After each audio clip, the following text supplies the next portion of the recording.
Hello everybody. Last week I primed the inside of the aileron part, and since I don't have a very good camera view on my paint cell, I don't make videos of that. Okay, first we start with partly removing the bluing. I use a solder iron for that. Some builders do it very neatly with rulers, but to me that's overkill, I think. I just remove the parts where I need to rivet. And as it turns out, you need to do it a little wider, because if you have overlapping skins, which you have here, I mean the leading edge of the aileron overlaps the trailing edge where I'm working on here.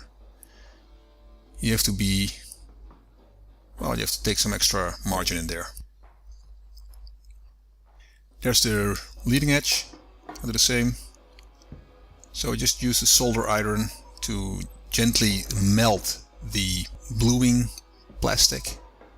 So I'm not scratching the aluminum or something like that, it's just melting it so that it can be removed. Some people just remove the complete plastic, all the bluing. It's probably not a problem, because you have to scuff the aluminum in the end anyway, but this protects it a little bit from scratching. It is some extra work, but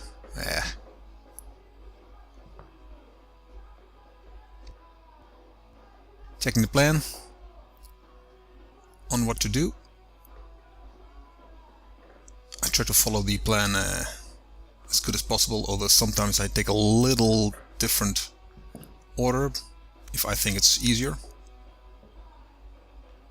Most of the time it isn't, by the way, and then I figured it out the hard way. Okay, these stiffeners. The procedure is that I put the rivets in there, and then I put tape on them so they don't move. Put the stiffener on there and rivet. We do this with back riveting. That's the plate that you see on the table. It's a steel plate, and it functions as a bucking bar. And you've got a special nozzle on your rivet gun to do the riveting. I like this very much because it gives a really good result. It's not as good as a squeezer, but almost as good. So again, filling all the holes with rivets, taping them off,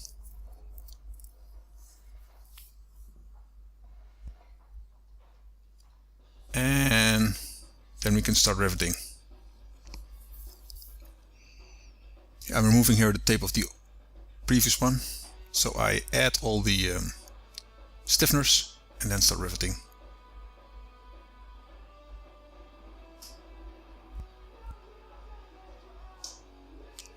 I first do 2 rivets and then the rest. Let's look at it in some more detail. We start by first riveting the first rivet. I take my finger and to keep the rivet gun in place.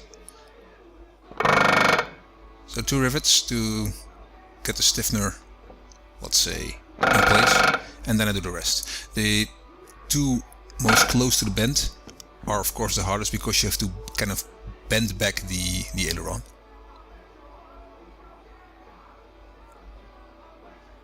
Once you get the hang of it, it's actually going very quick. Specifically if you don't need to measure it every time. So you can see here you need to bend it a little bit, because for good measure I check them. The head should be wider than the hole in the measuring device. Okay. Next comes the spars. There are some spar doublers with nut plates on them.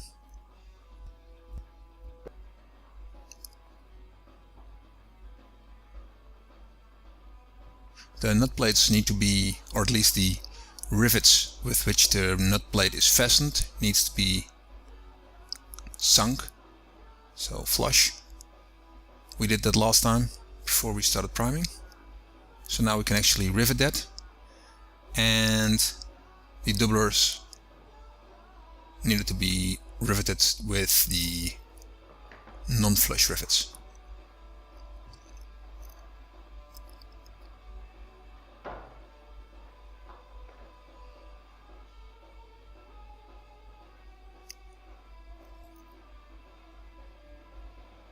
I use a squeezer for that because it's fastest and easiest way, and it also gives the, again, that's still the most consistent and reliable way of riveting, I think. Unfortunately, you cannot use it for everything. You can only use it for, let's say, edges.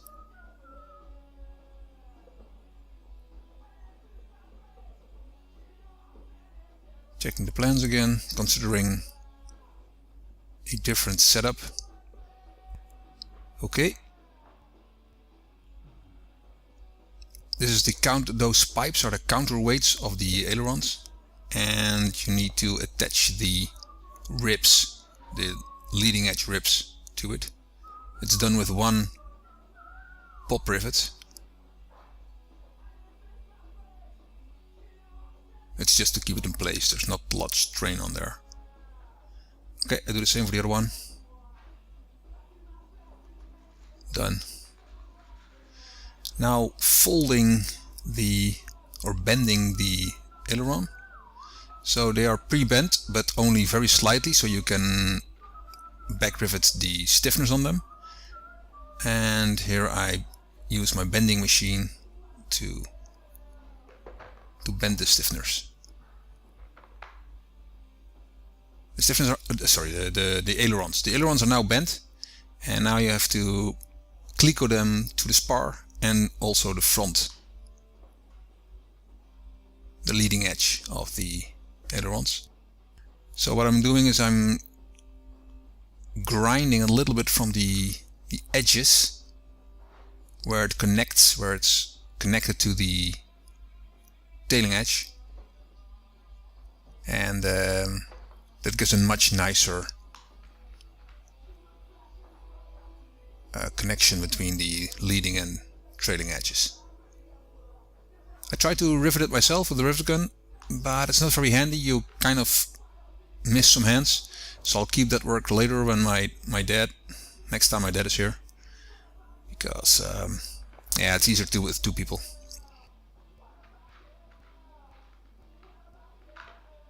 So I decided we just store it like this, and also get the other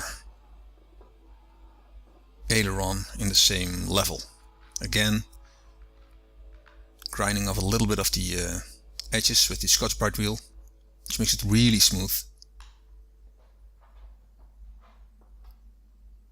and storing it for next time. Okay, next time we will continue with building my pie in the sky.